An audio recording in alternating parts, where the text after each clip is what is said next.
Jokowi diusir dari ruang sidang, saudara-saudara sekalian.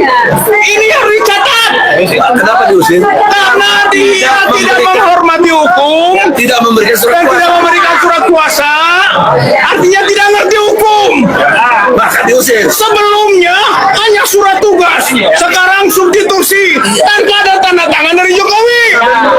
Nggak benar itu, maka diusir. Ini bukti sejarah tingkat nasional, tingkat dunia. Presiden diusir dari ruang sidang. Ini bukti sejarah tingkat nasional, tingkat dunia. Presiden diusir dari ruang sidang. Allahu Akbar. Kemudian ini adalah bukti bahwa memang Jokowi diragukan keaslian ijazahnya, atau kalaupun ada istilah ijazahnya maka itu palsu. Dan segera setelah ini maksud menipu dan merugikan 270 juta rakyat Indonesia. Allahu Akbar. Allahu Akbar. Merdeka. Assalamualaikum warahmatullahi wabarakatuh. Begini, saksi itu kan dia sudah disumpah, jadi dia memberikan keterangan. Tidak ada yang diminta saksi di dalam ruangan sidang ini. Kami cuma menuntut saksi memberikan keterangan yang jujur. Saya mengatakan tolong viralkan. Baik. Pak. Viralkan ya. Ingat ya, kepolisian itu bekerja ya atas dasar sumpah jabatan. Mereka berjanji untuk menegakkan hukum dengan sesuai benar. Tapi kali ini saya nilai sudah tidak benar. Ketika tidak benar, ingat, saya Guntur Lareba. Putusan polisi itu, putusan mahkamah itu saya robek. Ya, kalau sudah penegak hukum nggak benar, kita tidak perlu patuhi lagi. Betul. Sebagai kami melawan. Jadi sekali lagi, saya ini di depan kantor Polres, ya, saya ingin mengatakan bahwa kalau polisi tidak menegakkan hukum, maka kami tidak akan patuhi hukum. Kami tidak pernah hukum. Kalau hukum mau dipaksakan, tembak. Saya minta ditembak. Polisi kan punya senjata, tembak. Ya, saya ingin mengatakan bahwa rumah perlindungan hadir bukan untuk main-main. Kalau polisi itu memaksakan, tembak. Saya sudah biasa. Ya. Jadi saya sudah biasa. Oke, saudara-saudara, ya, tetap semangat. Siapa yang menuduh, dia yang buktikan. Pak Roy CS menuduh palsu. Ya. Sudah membuktikan. Jelas palsu.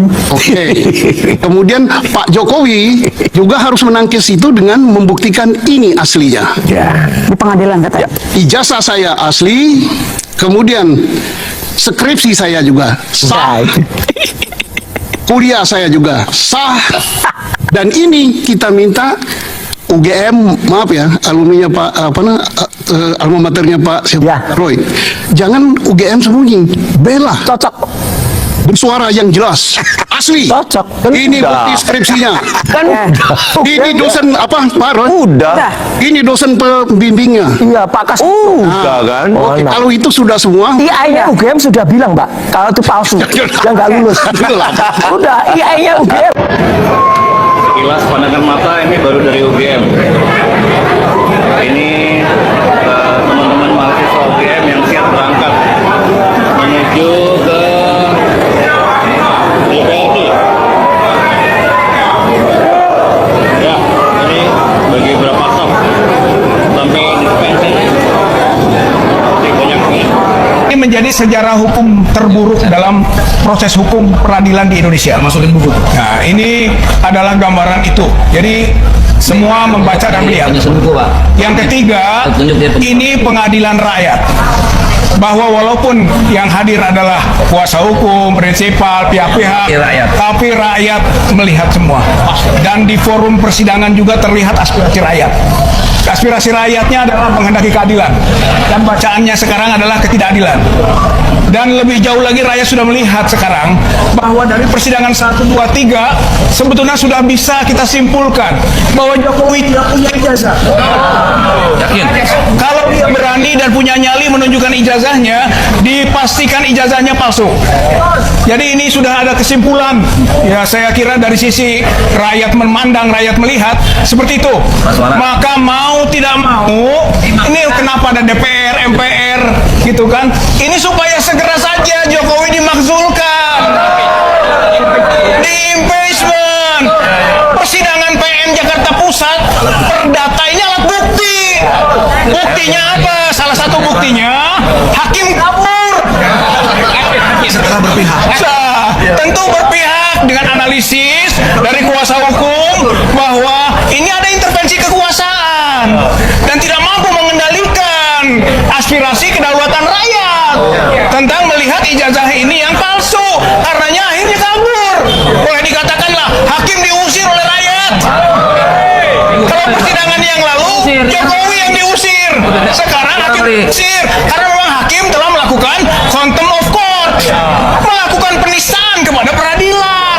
Jadi harusnya ini nanti dihukum. Saya kira kuasa hukum akan menindaklanjuti. Saya kira ini Dalam menista dirinya sendiri. hakim menista dirinya sendiri. Saya kira ini penting ya. Terima kasih. Assalamualaikum warahmatullahi wabarakatuh.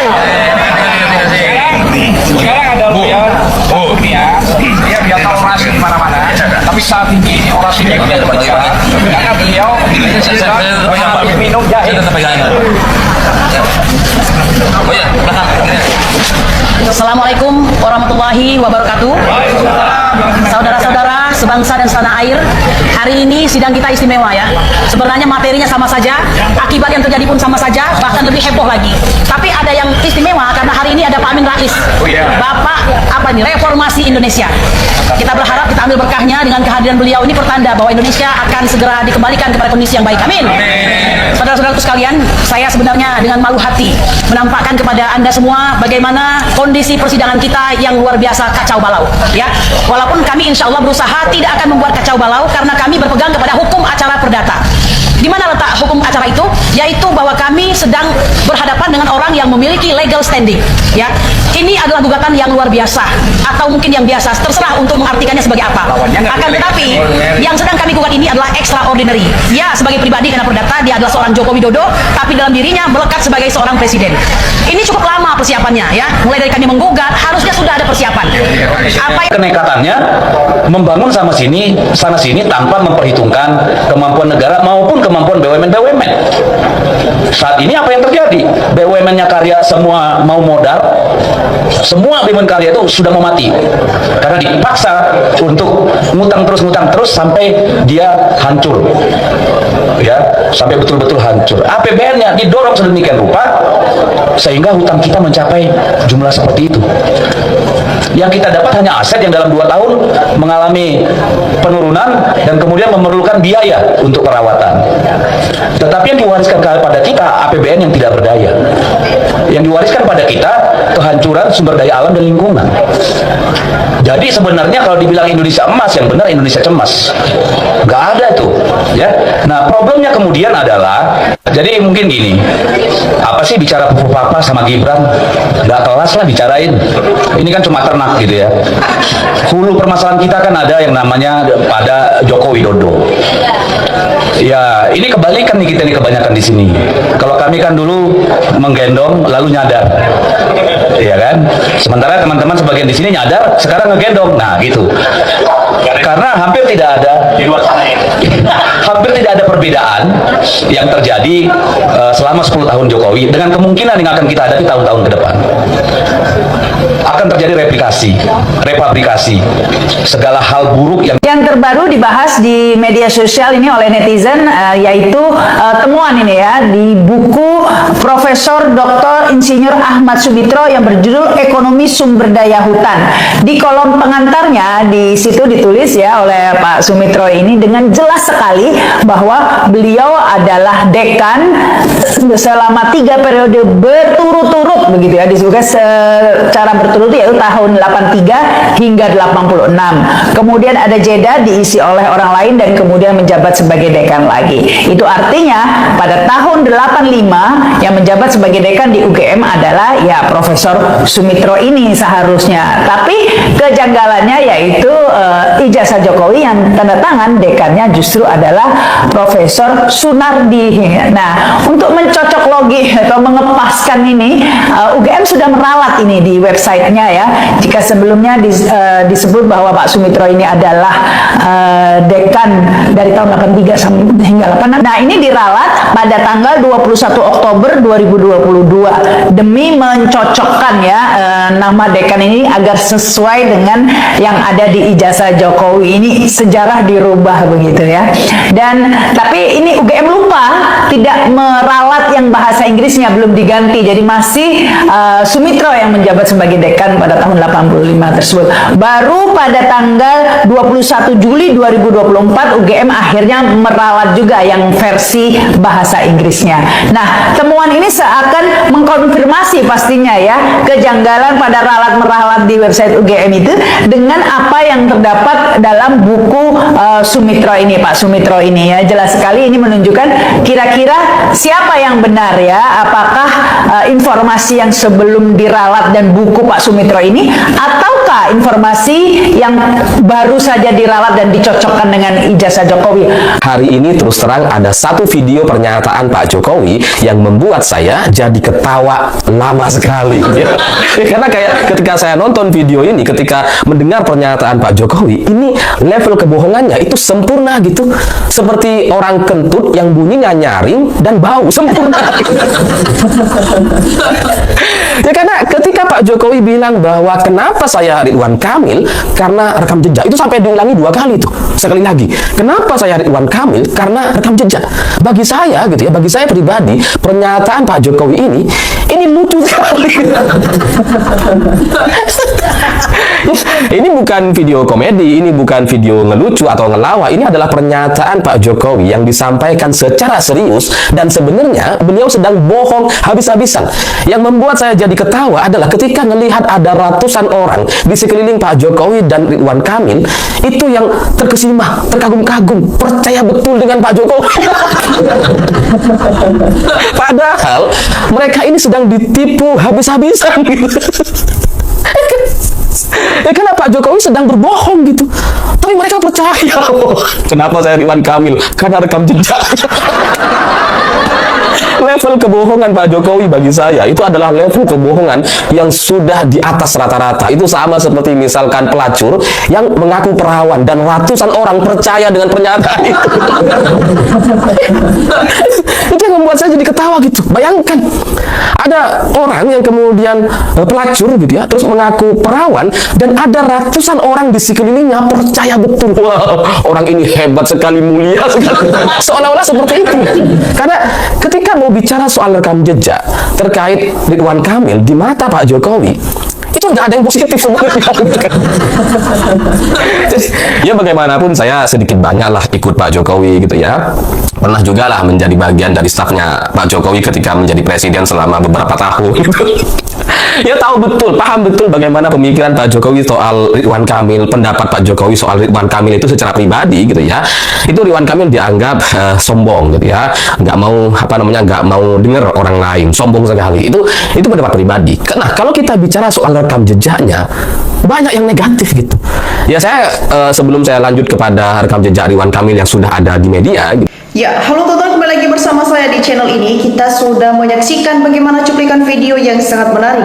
Dan tentu teman-teman, sebelum kita bedah lebih dalam isu panas hari ini, jangan lupa untuk berikan komentar kalian dan subscribe channel ini agar teman-teman tidak ketinggalan informasi menarik yang kita sampaikan. Teman-teman, ruang sidang baru saja diguncang oleh momen paling dramatis dan bersejarah yang membuat seluruh penonton terhenyak. Ya, dalam video dari channel, kita melihat teman-teman diungkapkan momen seketika sebuah rahasia besar yang diklaim telah ditutupi bertahun-tahun akhirnya terbongkar di hadapan majelis hakim. Ya, di mana saksi kunci yang dihadirkan bukanlah seorang pejabat tinggi atau politisi terkenal, melainkan seorang pria Pak Parubaya, Perajin, Dokumen, dan Kawasan Pasar Pramuka, Jakarta. Di hadapan hakim dan di bawah sumpah, saksi berinisial Bapak S ini dengan lantang memberikan pengakuan yang membuat kubu lawan tertunduk lesu. Ya, di mana teman-teman beliau menyatakan, Yang Mulia Hakim, saya datang ke sini untuk jujur. Ijazah yang dipegang Joko Widodo itu saya yang buat di tempat saya di Pasar Pramuka. Ya, beliau mengaku sangat mengenali ciri khas hasil cetakan tangannya sendiri. Ya, teman-teman, kronologinya bermula pada tahun 2013 menjelang pemilihan presiden, di mana seseorang datang membawa contoh ijazah lama untuk dibuatkan tiruannya yang sangat mirip. Alasan saksi berani membongkar hari ini sekarang adalah karena faktor usia dan keinginan agar tenang di akhirat tanpa harus menyimpan dosa kebohongan lagi. Nah, tidak hanya sekedar pengakuan lisan, sobat politik semua, saksi ini juga membawa sisa contoh kertas cetakan yang disimpannya bertahun-tahun. Ya, ditambah lagi tim ahli forensik di persidangan memperkuat dengan temuan laboratorium bahwa kertas yang digunakan pada dokumen tersebut baru diproduksi tahun 2004 ke atas. Nah, sedangkan tahun kelulusan yang ditertera jauh lebih sebelum tahun tersebut. Ya, teman-teman, berdasarkan kecocokan bukti fisik dan pengakuan langsung ini, majelis hakim secara tegas menyatakan dokumen tersebut sebagai dokumen palsu dan tidak sah. Nah, teman-teman, ini menjadi catatan sejarah baru sekaligus pengingat besar bagi kita semua bahwa seperti kata pepatah, kebohongan bisa berkuasa 1000 hari, tetapi kebenaran akan menang selamanya. Nah, teman-teman semua, bagaimana tanggapan kalian semua melihat persidangan yang begitu mencengkangkan ini? Mari teman-teman tulis pendapat kalian secara bijak di kolom komentar di bawah, dan jangan lupa untuk share video ini ke teman-teman kita yang lain agar banyak yang melek akan politik. Ya, teman-teman, di sini juga kita melihat di kolom komentar di bawah ada banyak tanggapan dari netizen yang sudah memberikan tanggapannya dari video ini, dan mari kita saksikan bersama teman-teman bagaimana perkembangannya. Ya, teman-teman, di sini disampaikan oleh teman kita Mursid News. Di sini dia berpendapat, teman-teman, semoga menyala news benar-benar menyala sampai kapanpun dan tidak pernah padam karena kezaliman para pejabat biadab. Teman-teman, Rusdi juga memberikan tanggapannya, pembela sok benar tangkap semua. Kita lanjut, teman-teman. Di sini disampaikan oleh kita Margo Tomo. Di sini dia berpendapat segera tangkap Hakim Jokowi. Itu jelas ijazahnya palsu. Dipastikan Jokowi tidak punya ijazah yang asli. Teman-teman, kita lanjut di sini juga. Teman kita Adia Selal memberikan tanggapannya, kalau negara takut sama keluarga Jokowi, tidak berani menangkap Jokowi, Indonesia akan dikuasai PKI lagi. Ya, teman-teman, kita lanjut di sini juga. Teman kita Suhadi Sunardoto, di sini dia berpendapat, teman-teman, serapi apapun bangkai akhirnya baru baunya tercium. Gitu itulah yang ijazah Mulyono. Disampaikan oleh teman kita Yeimul. Di sini dia berpendapat, teman-teman, tucungnya harus dan wajib hadir didampingi oleh kuasa hukumnya. Kita lanjut, teman-teman. Mulyadi juga memberikan tanggapannya, pembela kebohongan tak ada satupun yang diseret ke meja hukum seperti Rektor UGM. Teman-teman, kita lanjut sampaikan oleh teman kita Tatang Tentra. Di sini dia berpendapat, kurang bukti apa lagi wahai para penegak hukum yang kami hormati dan kami bayar dari pajak kami. Sekalipun tanah kecil yang kami kering tidak bisa dipakai bercocok tanam, rumah kami reot, namun kami tetap bayar pajak buat kalian untuk melayani kami. Nah, teman-teman, Irwan Sumirat juga memberikan tanggapannya, sampai banyak melibatkan kuasa hukum demi untuk mempertahankan kebohongan. Ruwet dungu. Kita lanjut, teman-teman. Di sini juga teman kita Nurusdi Darmalian memberikan tanggapan, kebohongan harus ditindak sesuai keadilan. Jokowi harus dihukum seadil-adilnya atas korban yang sudah menderita seperti Pak Bambang Tri dan lainnya untuk pembelajaran dunia pendidikan dan mafia penegak hukum. Ya, teman-teman, kita lanjut di sini juga. Teman kita Safawi Awi memberikan tanggapan, benar jika benar rakyat akan senang supaya drama nggak berkepanjangan, situasi tidak sesuai, selalu gaduh, umek hanya gara-gara satu orang. Kita lanjut, teman-teman. Di sini disampaikan oleh teman kita Gondol Simiti memberikan tanggapan setelah sidang ijazah palsu Jokowi selesai disidangkan lanjut ke sidang para menteri yang koruptor yang menyebut nama Jokowi. Jokowi harus dihadirkan di persidangan, kalau tidak rakyat akan demo. Tatang Hatta juga memberikan tanggapannya, kalau kita baca Al-Quran sudah jelas dikatakan bahwa kebohongan sekecil apapun Allah akan perlihatkan. Begitu pula sebaliknya kebenaran akan Allah perlihatkan. Ya teman-teman semua, kita lanjut di sini juga teman kita Reni memberikan tanggapan. Bagus, tunggu apa lagi? Tangkap penjarakan tuh Pak Hakim, sita harta kekayaannya, uang hasil korupsi, semua yang terlibat juga penjarakan. Jangan lama-lama nanti kabur, uang di luar negeri sita buat menutupi hutang negara. Jangan mereka menutupi hutangnya. Kita lanjut teman-teman, di sini juga teman kita Bandel pun memberikan tanggapan. Seorang pembohong akan dibela para pendusta, dikelilingi para pencilat, disanjung para pengkhianat, didoakan para orang-orang munafik dan dikendalikan para iblis. Saya yakin tidak ada satupun manusia yang kebal sama hukum. Salam waras. Kita lanjut teman-teman, di sini juga teman kita Kenali di sini dia berpendapat usul. Alhamdulillah bagus, bravo Pak pembuat ijazah palsu dari Pasar Pramuka, makasih banyak. Alhamdulillah. Kita lanjut teman-teman, di sini juga teman kita Asni Ati memberikan tanggapan. Teruslah berjuang untuk kebenaran dan keadilan serta kedaulatan rakyat juga negara Republik Indonesia ini. Kita lanjut teman-teman, di sini juga teman kita Yuli 1 memberikan tanggapan. Mari aparat semua jujur dan berintegritas serta adil agar negara dan rakyat Indonesia jaya dan makmur merdeka. Kita lanjut teman-teman, Istro Lisa memberikan tanggapan.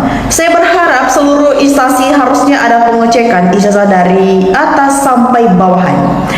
Ya teman-teman, kita lanjut di sini juga teman kita Tuan Ayu memberikan tanggapan. Orang yang suka berbohong akan repot buat dirinya sendiri. Percayalah, seperti penyakit yang diderita manusia itu akibat dari perbuatannya sendiri. Nah teman-teman, kita lanjut di sini juga teman kita Naur Lelaki di sini ya berpendapat teman-teman. Terima kasih telah mengungkap dengan jelas kasus ijazah palsu Bapak Jack. Nah, sobat politik semua, bagaimana analisis kalian mengenai tanggapan dari netizen dan isu polemik yang sudah kita saksikan ini? Jangan lupa teman-teman untuk berikan analisis kalian di kolom komentar di bawah agar kita bisa berdiskusi bersama di channel ini. Dan demikian saja untuk cuplikan video kali ini. Jangan lupa saksikan video berikut yang tak kalah menarik dari channel ini. Salam NKRI, harga mati.